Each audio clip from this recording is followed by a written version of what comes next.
It's really, really hard to be stressed out and full of wonder at the same time, and I'll prove it to you. In this video, I sit down with a woman and we talk about how cultivating wonder reduces stress.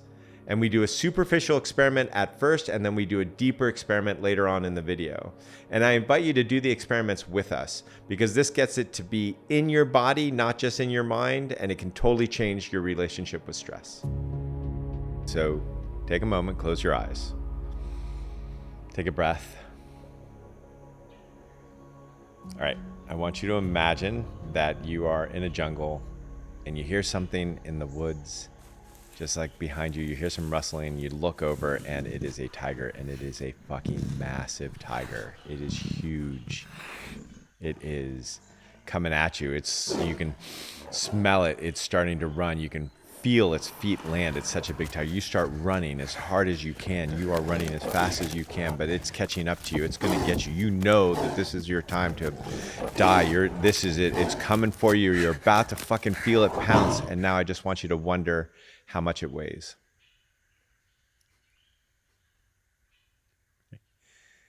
It's a crazy thing that our brain has a really hard time holding fear and stress when we're in wonder, when we are in awe of life or anything.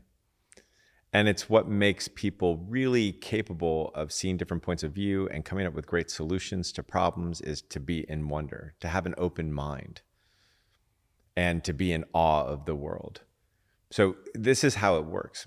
Partially, it's because you can't really be defensive if you're in wonder. So somebody comes up to you and they say, "You're a complete asshole." And if you're in wonder, the answer is, "Oh, how is that? How do you see that?" There's nothing to defend. You're actually starting with a question, which immediately makes the other person feel heard. Wait, I just called you an asshole. You're supposed to fight with me, and you're not taking this personally? What? You're asking me questions? How is that possible? I know you've learned some of this anyways in the connection course when we talk about wonder, but the thing is that it just immediately takes the pressure, the stress out of your system. And it also takes the pressure and stress often, not all the time, but often, out of the people around you. So, wow, that's a lot less stressful. If the people around you are less stressful, you're less stressed. There's less for you to defend. Even being defensive is quite a stressful act. If you think about any time that you've been defensive, it's not like, I was just relaxing while being defensive with somebody. It just never happens. So it's an incredibly useful thing, but most importantly is that it's just really, really hard for your brain to be in wonder and to be in fear, wonder and stress at the same time. And so oftentimes when we're in a stressful situation and we're trying to solve a problem, which is usually what our brain tells us we need to do when we're stressed. Oh, how do I work out more, to how do I solve this how do I market the thing? How do I get this thing done that I don't know how to do? One of the best ways to figure that out is to be in wonder. So it's not, well, the way to work out is to go to the gym I wonder what exercise would be the most enjoyable exercise. What would be the exercise that I could do that I would want to do so bad that I would get up off of TikTok to go do it? How do I find out what that exercise? That's all questions that come from wonder. How do I have a marketing campaign that makes me feel more connected to the people we're selling to and them feel more connected to me? Those are all questions that are answered by wonder, instead of, oh, I know I have got these 6 things to do that everybody tells me to do in the marketing campaign, and I make my webpage like this. Wonder is the thing that opens up the aperture to life. And it solves the problems that you think you need to resolve when you're under stress. And it immediately, neurologically, in your brain right now, changes your stress to, how much does the tiger weigh? In this experiment, you're going to need a pen and a paper. And it's really simple. You're going to write down the thing that's stressing you out the most right now.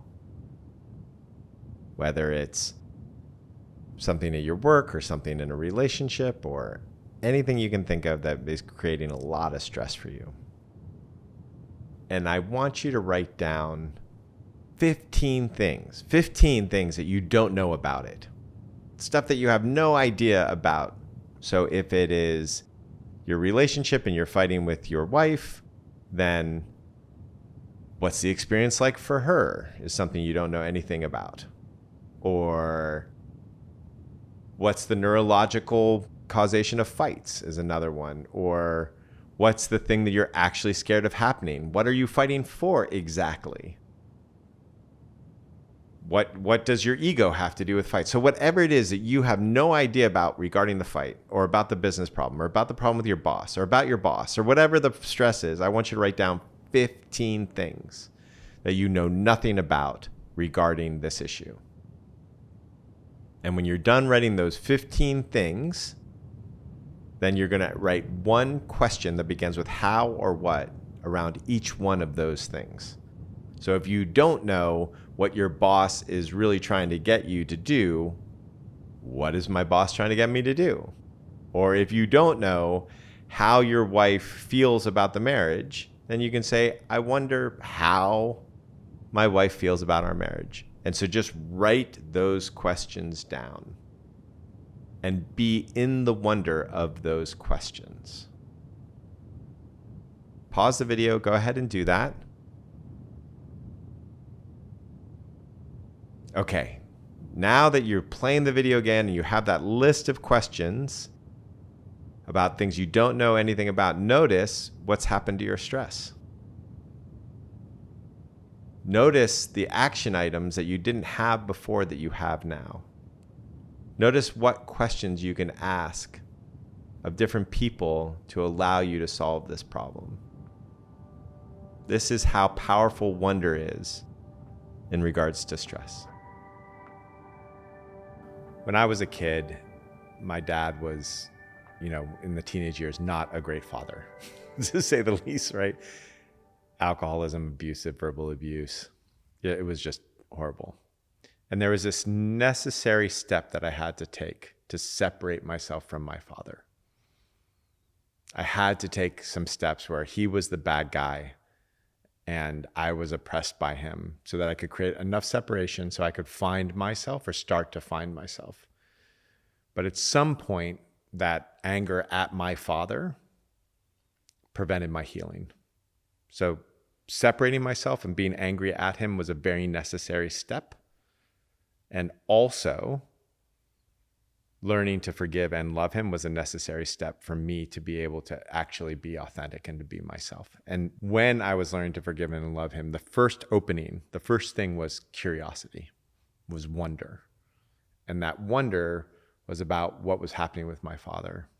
What was his childhood like? How did this all go down? And then after that wonder started opening up, then I started to try to find out what reality actually was. What's actually happening with my dad? I had a whole bunch of preconceived notions. He was trying to control me, blah, blah, blah. But I really wanted to get in touch with what was real. And that was the second step. And then the third step was to do experiments to say, oh, if I treat my dad like this, what happens? If I treat my dad like that, what happens? And that just naturally came into a welcoming and a loving. There was also something in there with the experiments of boundaries that was really important. Like, what were the boundaries I was going to draw with my father and his alcoholism that would allow me to maintain myself enough to be able to stay in wonder and to stay in curiosity? So this is the exact same steps that you would take for stress. So first, how do you create enough separation? Take a vacation, get enough sleep, whatever you can do to create enough separation where wonder can open up. The wonder about stress can be on an intellectual level. Oh, I notice when I have these thoughts, stress increases or decreases. Or I notice that when I talk to myself in this way, stress increases or decreases. So it can be an intellectual wondering. There's also a really important somatic wondering. Oh, right here stress is happening to me. What happens in my body if I resist it? What happens in my body if I tell it to fuck off? What happens in my body if I try to enjoy it? Or what is it exactly that's happening in my body? Where is it exactly in my body? So that all that wonder, somatically and intellectually, really important, and the first steps. And then like I said, some boundaries are going to be necessary, right? And so those boundaries are going to be something, my phone use right when I wake up creates stress, so I'm not going to use my phone for the first 15 minutes of the day. Or eating crap food before bed makes me feel stressed in the morning, so I'm not going to do that. And you're looking for any of those things that you can actually activate on with relative ease, that can reduce that. Now you're wondering about what's actually true for the stress, where it came from, like I could with my father. And so how much is the stress trying to care for you? How much of the stress is trying to hurt you? What's the purpose of it? How did it learn to come into existence? What's its background? You're tracing through your system how this whole thing came into existence. And you can notice, even right now in your body, when you think about that, there's a settling that happens of the stress. Just to, what's going on here? And so that's the next step in it. And as you do these experiments, what you'll start to notice is, when I love stress, it's really effective. It's really, wow, this is really effective. I love it, and it changes, and it feels seen. And then with that happening more and more, you'll just notice that the love naturally shows up. Naturally, you start loving the stress. There's a couple eddies or backwaters that you can go into that are really important to know. The first one is, and almost everybody does it, they realize, if I can love and welcome stress, then stress starts easing, starts going away. And so then they start loving and welcoming stress to make it go away, and then it stops working because if you're loving something to go away, you're not fucking loving it anymore. And so if you find yourself in that place, recognize, I'm doing this as a form of management. And when I manage it, managing stress like that doesn't actually help stress be seen or feel fully felt in the body. There's no wonder in it anymore. And so it stops working. And so the other backwater that you can go into is that you can try to jump to loving stress. Okay, Joe, I heard you say blah, blah, blah, blah. I'm just going to skip all this wonder and curiosity thing, and I'm going to go, whack, I'm going to just go to love stress. But love doesn't work like that. It works like that with babies, thank goodness. You just immediately love a baby. But if you feel oppressed by something, it's very, very, very difficult to love. You can't just force yourself into loving it. So you have to be mad at it for a while. You have to resist it, like I said a little while ago. And then you have to allow that wonder to open up. So it's really hard to just force the love, especially if you feel oppressed. So those are the two backwaters. But in general, the main component of loving something is to just let it unfold through wonder and exploration and experimentation, and just really try to understand what's happening. And then that slowly turns into love through experimentation of, how does it react if I relate to it like this? How does it react if I relate to it like this? And that can happen either in your body, or that can happen just experimenting out in the world.